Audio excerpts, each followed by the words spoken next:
These are interstellar objects. In the last decade, we have finally developed the tools and the chance to capture these objects in motion. In this documentary, we will follow the story of these cosmic nomads, witnessing their birth, their journeys, our detection methods, and why each one is a window into universal knowledge. We will follow 3I Atlas, from its first detection to its closest approach, and question what its existence says about the galaxy we live in. Asterisk 2. Understand why an interstellar comet is so extraordinary. You first need to grasp where ordinary comets come from. Every comet in our solar system was born about 4.6 billion years ago in a large, cold, and slowly rotating disk of gas and dust surrounding the young sun. Astronomers call this the protoplanetary disk, but in its early stages, it is like a giant storm of microscopic particles constantly colliding, sticking together, and accumulating. Beyond Jupiter's orbit. However, the situation is different.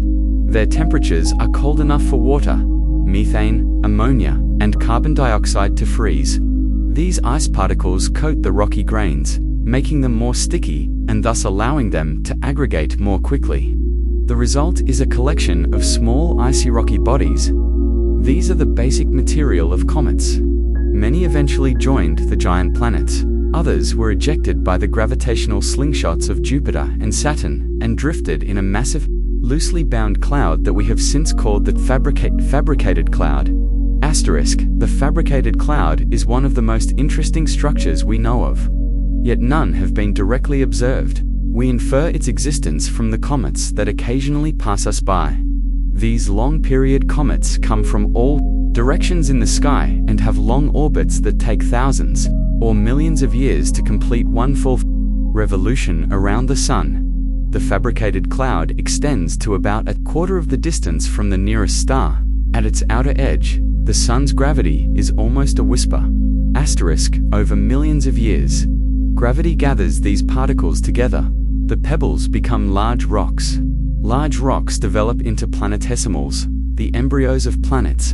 In the inner solar system, at temperatures high enough for metals and silicates to survive, these planetesimals eventually become rocky planets: Mercury, Venus, Earth, and Mars. But beyond Jupiter's orbit, something different happens. Their temperatures are so low that water, methane, ammonia, and carbon dioxide freeze. This ice coats the rocky grains, making them more sticky, and thus allowing them to aggregate more quickly. The result is a collection of small icy rocky bodies. These are the basic material of comets. Many have eventually joined the giant planets. Others have been ejected outward by the gravitational influence of Jupiter and Saturn, and are now drifting in a large, loosely bound cloud known as the fabricated cloud. Good evening, and welcome to Shine Sleep Stories. Tonight, we begin with something unusual. Not a planet whose name you learned as a child. Not a constellation your grandfather pointed out. And certainly not the mottled moon hanging on the horizon. Tonight, we begin with something stranger. Something that has no address in our solar system. Something that comes from so far away that the human mind can only grasp it through mathematics. It's a comet. But it's not ours. It was probably born billions of years ago around another star, in a solar system we've never seen and perhaps never will. It traveled silently through interstellar space, unpushed by anything and belonging to nothing, until the faint gravitational pull of our own sun bent its path and pulled it in. It's only been the third time in human history that we've discovered an interstellar visitor. The first was Oumuamua in 2017, a flat-rolling enigma that refused to behave as we expected. The second was Comet Borisov, seen in 2019. Its shape was familiar. It had a bright coma and a trailing tail, but its source was decidedly foreign. And now, the third has arrived. 3I Atlas, seen in 2025, is visible to the naked eye in the dark sky. 3 Visitors, a chance to read a message written not in human language, but in chemistry, orbital mechanics, and the faint spectral lines of ancient ice. Each teaches us something different. Each comes as an emissary from a universe we barely perceive. We are not just watching a rock fall through space. Above our heads, We are following the biography of another solar system written in dust and gas. Asterisk, to understand why this is important, we need to go back to the very beginning, not to the beginning of time, but to the beginning of the understanding of comets. For much of human history, comets were seen as bad omens. They appeared without warning, shone in the sky for weeks, and then disappeared. Ancient cultures from China to Mesopotamia recorded them with both fear and awe. The Roman historian Pliny the Elder wrote that comets predicted events such as war, plague, and the deaths of kings. But by the 17th century, Edmund Halley, working from Newton's laws of gravity, proved that comets were not supernatural events but predictable travelers' objects bound to the sun, like the Earth held in orbit by the same forces. When he showed that the comet of 1682 was the same object seen in 1531 and 1607, the sky changed. The terrifying unknown became knowable, at least in principle. But there was something Halley didn't know something. No one knew for nearly 3 centuries that some comets weren't travelers at all. Some are tourists. They don't belong to our sun. They don't have return tickets. They pass once and disappear forever. The Oort Cloud is one of the most interesting structures we know of. Yet no telescope has ever seen it directly. We know it exists because of the comets that occasionally pass through it. These comets come from all over the sky in very long orbits around the star, taking thousands or even millions of years to complete one full revolution around the sun. The Oort Cloud stretches about a quarter of a distance to the nearest star. At its outer edge, the sun's gravity is almost as weak as a whisper. Asterisk now. Here's an important point. Every star in the galaxy has likely gone through the same stages. Every star that formed with a disk around it created its own small, icy bodies. Every star that formed giant planets scattered most of these bodies outwards or ejected them entirely into interstellar space. Far from the star, asterisk, this means the galaxy is not empty between stars. The galaxy is filled with a scattered network of icy remnants that don't look like comets and rocky fragments ejected from their host systems over billions of years. Depending on how effectively planetary systems distribute these tiny objects, there can be thousands to trillions of objects per cubic parsec in the interstellar medium. Most of these objects are too small, cold, and distant to ever be detected. Asterisk, but every now and then, rare by universal standards, though constant by humans, one of these migrants passes by a star. And if that star is our sun, and the visitor passes close enough, and our telescopes are looking in the right direction at the right time, we can catch it. Every interstellar object is a fossil from the formation of another solar system, chemical time capsule that has traveled billions of years, carrying the trace of its origin in every molecule. The probability of detection depends on many factors. The object must be large enough to reflect sunlight brightly. It needs to pass close enough to the sun so that it can heat up. And if it is icy, it should have an observable coma and tail. Furthermore, it must be discovered before it is detected after reaching its closest point. Otherwise, we will only have a limited time to observe it.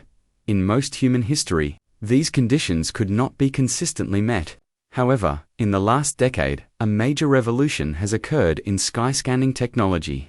Wide-field telescopes, such as the Asteroid Terrestrial Impact Last Alert System ATLAS, now scan the entire visible sky every few nights, automatically detecting moving objects and flagging anything that doesn't conform to the expected paths of known solar system objects. Asterisk, during an automated scan, the defining traces of 3I Atlas were detected, a faint trail of light moving against the background stars, on a path that our solar system's gravitational models cannot explain. The object's trajectory was hyperbolic, curving outwards at an angle, indicating it had come from outside and would leave the solar system never to return. Within hours of the initial detection, confirmation observations began at observatories on many continents. Within days, the scientific community reached a remarkable consensus. It was not an error, not a product of software, nor was it a poorly defined solar system object. It was the third confirmed interstellar visitor in history. The name 3I Atlas follows the convention established by the previous 2 interstellar objects. The 3I prefix indicates that this is the third interstellar object. Atlas pays homage to the surveying system that first detected it, reminiscent of the mythological Titan that carries the heavens. A fitting name for an instrument that now helps us understand what lies beyond them. How do astronomers know if an object is interstellar? The answer lies in orbital mechanics, a mathematical model that precisely describes how objects move under the influence of gravity. Everything connected to our solar system, whether planets, asteroids, or long-period comets, moves along an ellipse, a closed path. An ellipse is an elongated circle. The Sun is at one end of the ellipse, and this object will eventually return. The shape of an orbit is defined by a number called eccentricity. A perfect circle has an eccentricity of 0. The eccentricities of longitudinal ellipses range from 0 to 1. The closer it is to 1, the more elongated the orbit. An object with an eccentricity of exactly 1 moves along a parabola. It comes from infinity, orbits the Sun, and escapes back to infinity. But with very little difference. Asterisk, an object with an eccentricity greater than 1. What astronomers call a hyperallelic orbit does the same thing much faster. It comes at a right angle, passes near the Sun, and sets off into an absolutely limitless orbit. It can never return. The excess speed greater than what is required for superficial escape indicates that it is moving fast enough to suggest that it does not belong to the solar system. Asterisk. The eccentricity measured for 3I Atlas was considerably greater than 1. This object was moving at a speed relative to the Sun that was too high to originate from the solar system. It didn't originate from the Oort Cloud, the Kuiper Belt, or any other known location in the solar system. Its orbit pointed in a direction in the sky, as if it were coming from the constellation Pegasus, but its exact origin couldn't be determined with the available data. Asterisk. With additional observations from professional and amateur astronomers, the orbital resolution was rapidly improved. This is one of the special features of modern astronomy. A global network of observers allows thousands of observations of a newly discovered object to be collected within days. Each new data point can more precisely define the orbit, reduce uncertainties, and clarify the picture of where it came from and where it's going.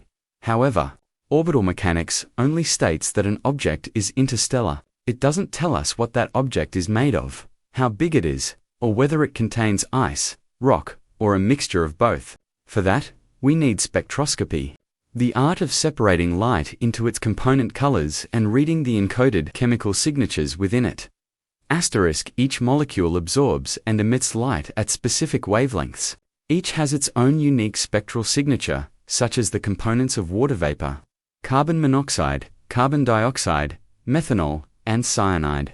When sunlight reflects off the surface of a comet and we separate that reflected light with a prism or diffraction grating, we can identify which molecules are present within the comet. Even more importantly for interstellar objects, we can compare these signatures to those we see in solar system comets, looking for similarities and differences that reflect different formation conditions. Asterisk. 3.1. Atlas's initial spectroscopic observations showed the typical emission lines of a comet belt. Water molecules fragmented by solar radiation, hydrogen and hydroxyl ions, carbon monoxide, and some complex organic molecules. This was somewhat reassuring, as it clearly showed the object was indeed a comet. While Oumuamua appeared to be a purely rocky body. Asterisk. But some ratios were different. The relative ratios of certain molecules differed from what we typically measure in solar system comets. This is to be expected. Different stellar environments, different formation temperatures, and different radiation exposures throughout the object's lifetime leave chemical traces. Each difference potentially provides a clue about the conditions in the system where this comet was born. Reading the spectrum of an interstellar comet is like finding a message in a bottle. You don't know the sender's name, but every word tells you something about the world they came from. Asterisk. One of the most interesting early findings was the deuterium-hydrogen ratio in the water ice. In our own solar system, different groups of comets have different DH ratios. This reflects where they formed. Outer disk regions generally have higher DH ratios, because lower temperatures support the deuterium splitting process.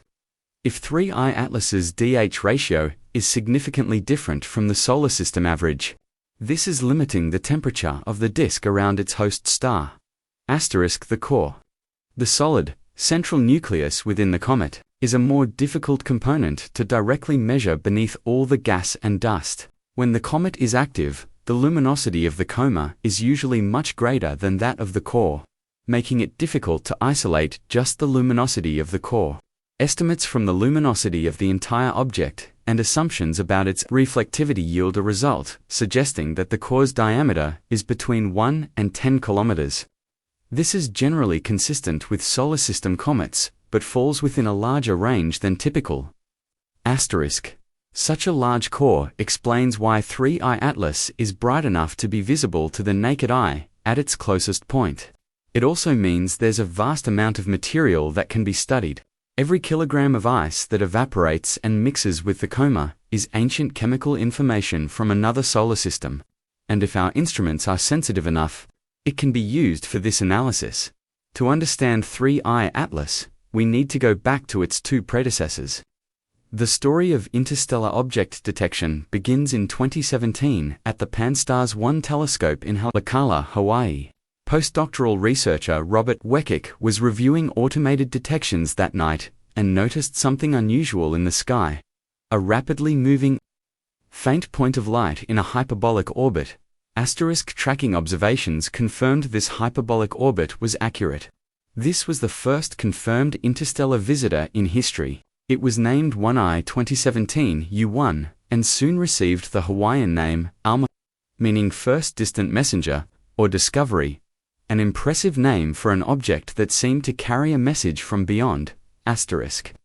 Oumuamua was extremely perplexing.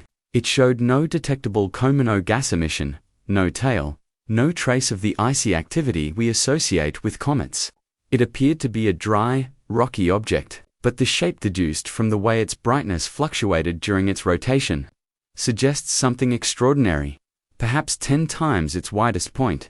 An elongated and flattened object rolling like a cosmic coin toss.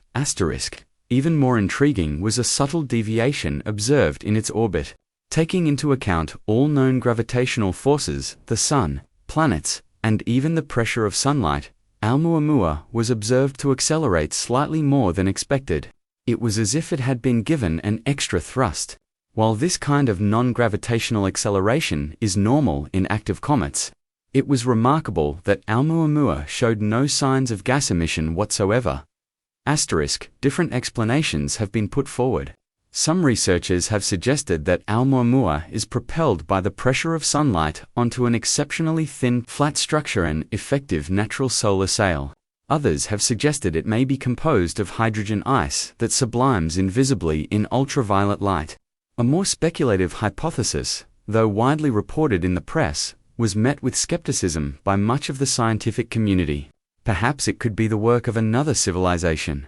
The mainstream explanation, which has gained more attention in recent years, relates to a process called the release of radioactive hydrogen gas. Ice in comets exposed to cosmic radiation for billions of years can break down into hydrogen-rich compounds. When an object heats up as it approaches a star, this hydrogen can silently escape, providing thrust without creating a visible coma. If this is true, Oumuamua was actually a comet. But its surface was so altered that it no longer behaved like a newly formed comet.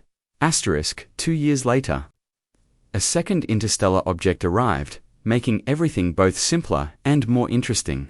In August 2019, amateur astronomer Gennady Borisov at a private observatory in Crimea detected a faint point of light. Within days, it was confirmed to be interstellar. Unlike Oumuamua, this object was more like a comet in the truest sense, a compact, bright core surrounded by a fuzzy coma, and a faint tail that developed as it approached the Sun.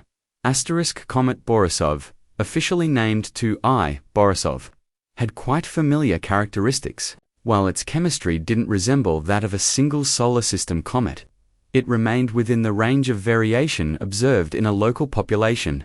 It contained water, carbon monoxide, and other standard cometary volatiles. It behaved as we would expect from a comet, which was a significant finding. It suggested that the basic chemistry of comets wasn't unique to our solar system, but might be a general feature of planetary system formation across the galaxy. Borisov was observed by telescopes around the world and from space, including the Hubble Space Telescope. Hubble imaged it against the backdrop of distant galaxies.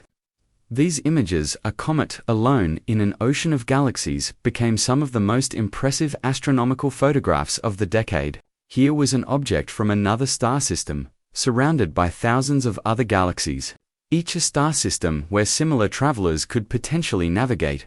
Borisov survived remarkably well as it passed the Sun's perihelion, allowing for prolonged observation as it retreated.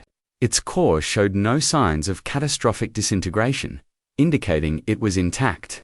That is, not a scattered remnant, but an entity with structural integrity similar to solar system comets.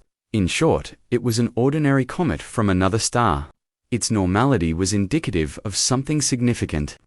It suggested that the materials necessary for structures like the solar system could be widespread. Asterisk.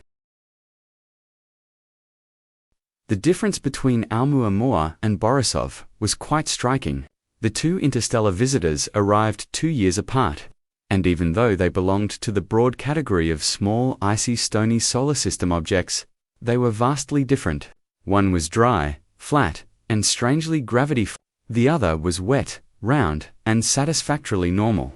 Together, they gave the impression that the interstellar population was diverse, perhaps with a similar diversity to the solar system population. Asterisk, this diversity carries profound implications. If objects launched from planetary systems differ in composition and structure, this reflects the diversity of those systems. A star with a much different mass than our Sun, or a star with a very different disk composition, or a different arrangement of giant planets, will launch different types of objects. Therefore, each interstellar visitor indirectly tracks the characteristics of the system to which it belongs. Characteristics we have no other way to measure. Asterisk.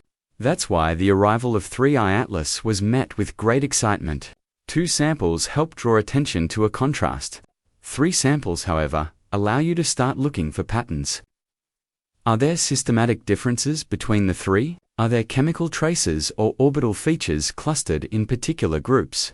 Extracting the answers will take time, but the data is currently being collected. The practical challenge of studying an interstellar object is the limited time available. While observing comets in the solar system is possible over several orbits over years or decades, an interstellar visitor makes only a single pass and is gone. After passing Jupiter's orbit, it disappears so quickly that it is invisible to most people, except with the most powerful telescopes. The race to collect data begins at the moment of discovery. Asterisk, accurately predicting the path of an interstellar object requires collecting enough observations to constrain the orbital resolution with high accuracy. In the days immediately following discovery, uncertainties can be great. The object may pass over a wide range of distances from the Sun. Each new observation narrows this range. The exact geometry of the close pass, how fast, how bright, how close become clear after hundreds of data points have been collected. Asterisk for 3I Atlas, the approach was rapid. Within just 2 weeks of its discovery, the orbital resolution became accurate enough to predict its closest pass with a small margin of error. It will enter Venus's orbit, close enough to cause it to heat up significantly, develop a bright and elongated tail, and make higher resolution spectroscopy possible. Asterisk. The announcement of the perihelion prediction launched a global observation campaign. Every major observatory with suitable equipment began timing. Space telescopes were Amateur astronomers with sufficiently sensitive equipment positioned themselves to obtain the best viewing angle. Researchers began publishing research papers on preprint servers days after the discovery to share early findings and claim priority on important measurements. Asterisk. This is one way in which the culture of modern astronomy differs from its historical predecessors. The classic image of a lone astronomer standing at the telescope, jealously guarding their discoveries until official publication, has been replaced at least 4 objects of immediate interest by a race that accelerates with greater collaboration. Data is shared rapidly. Papers are published publicly before peer review. The community self-organizes around a common goal. Asterisk, as 3I Atlas approached its closest pass, amateur astronomers with modest equipment began making observations through citizen science platforms. The object became bright enough to be photographed with relatively simple setups. Social media was flooded with images from backyard observatories across 6 continents. For a brief moment, an object born in another star was visible to anyone who dared to look from a dark hilltop.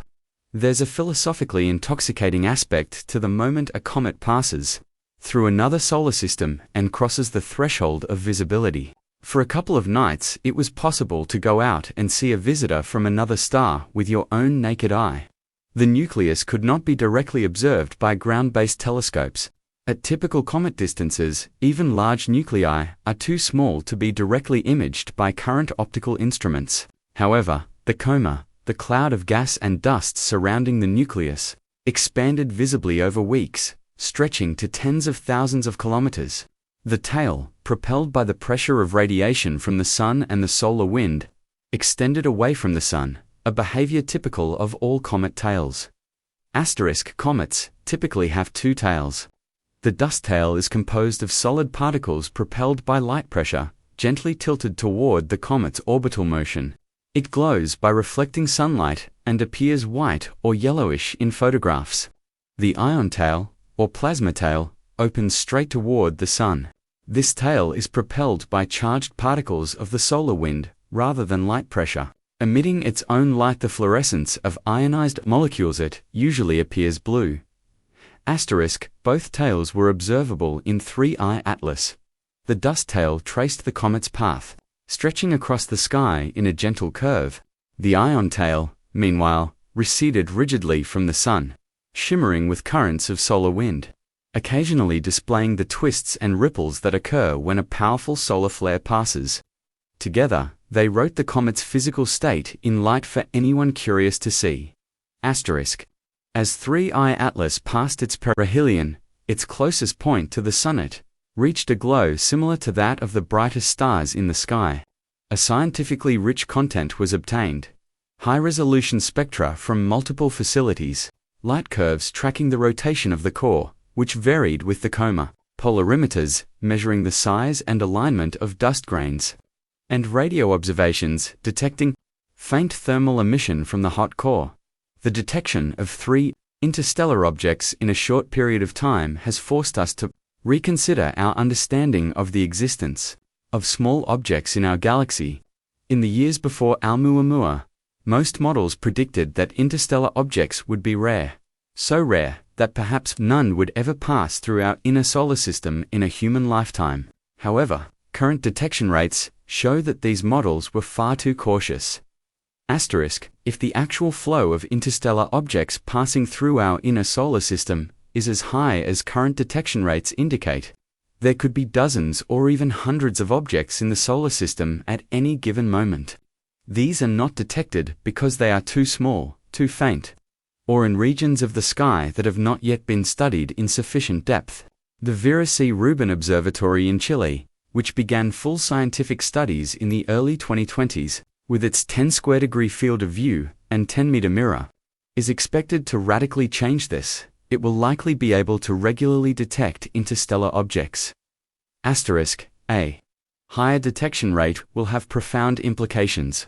If interstellar objects are indeed common, this would mean that planetary systems in our galaxy are actively exchanging material, a process called lithopanspermia. If they contain biologically significant molecules, organic compounds, the building blocks of life, are found in comets in our solar system. If these compounds are trapped within icy bodies ejected between stars, then those same molecular building blocks could be spreading to planetary systems across the galaxy. Asterisk.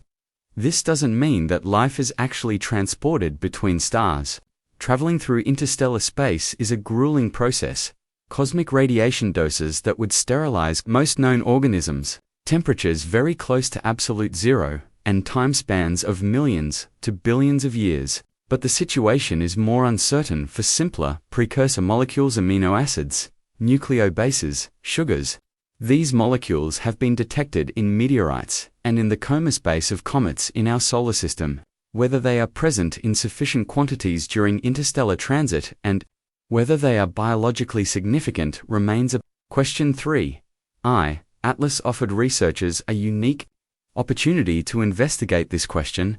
High-sensitivity spectrographs used during the close flyby specifically searched for complex organic molecules rather than simple types. These are more intricate structures, resembling the building blocks of biochemistry. Beyond the simple molecules typically detected in comets, initial findings were intriguing but not conclusive. Several complex molecular markers were tentatively identified and await confirmation through further analysis. Beyond astrobiology. The scientific significance of interstellar objects lies in the information they reveal about planet formation in other systems. Currently, we have a detailed count of thousands of planets orbiting other stars.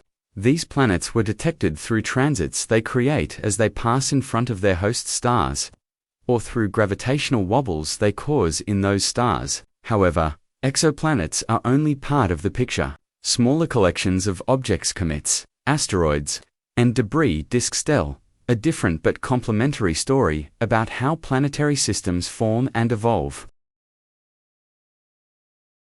Directly measuring the composition of debris disks from other planetary systems is extremely difficult. We can study the thermal emission of dust from nearby debris disks with infrared telescopes and, in some cases, detect spectral signatures that indicate the overall composition of the dust. However, this only provides average, distant information. When a comet launched from such a system arrives at our doorstep, it brings us a sample of that disk fragment carrying detailed chemical information. Therefore, astronomers describe interstellar objects as free samples from other solar systems. We don't need to send missions to another star, a task that is extremely difficult in terms of current or projected technology, because sometimes other solar systems send their materials to us. Each interstellar visitor is a free sample delivered to us by gravity and available for spectroscopic analysis from Earth. Of course. Capturing one of these objects with a spacecraft would be the ideal scenario. However, there are major challenges. Interstellar comets are detected when they reach the solar system, and their high speeds, often tens of kilometers per second, relative to the Sun, make classical trajectories impossible. A mission to Borisov was planned, but it couldn't be prepared in time. Similar analyses were carried out for 3I Atlas, yielding more promising but still challenging results. The most realistic way to organize an InSight mission to an interstellar object relies on two developments. The first is earlier detection, capturing these objects before they reach their closest point, identifying them while they are far from the Sun, and slowing down. This provides more time for mission planning and execution. The second is faster spacecraft, perhaps with solar sails, laser thrusters, or nuclear thermal engines still under development, capable of reaching speeds of hundreds of kilometers per hour. Meanwhile, we continue to do what we can from afar. Telescopes on Earth and in space will continue to collect data as long as 3I Atlas is detectable. Each new observation contributes to a better understanding of its orbit, composition, and structure. Even years after the comet disappears, papers will continue to be published as researchers analyze the data and draw previously unseen conclusions. And then we will wait for the next object. With improved scanning capabilities and lessons learned from the 3 detections, our process for responding to the next interstellar visitor will be faster, better coordinated, and scientifically richer. Each visitor is a trial run, a rehearsal for how ready we are, and a chance to do more one day. Tonight, we said that 3I Atlas came from somewhere else, from another star, another world, another story of solar system formation that took place billions of years ago across the galaxy. Now, it is leaving.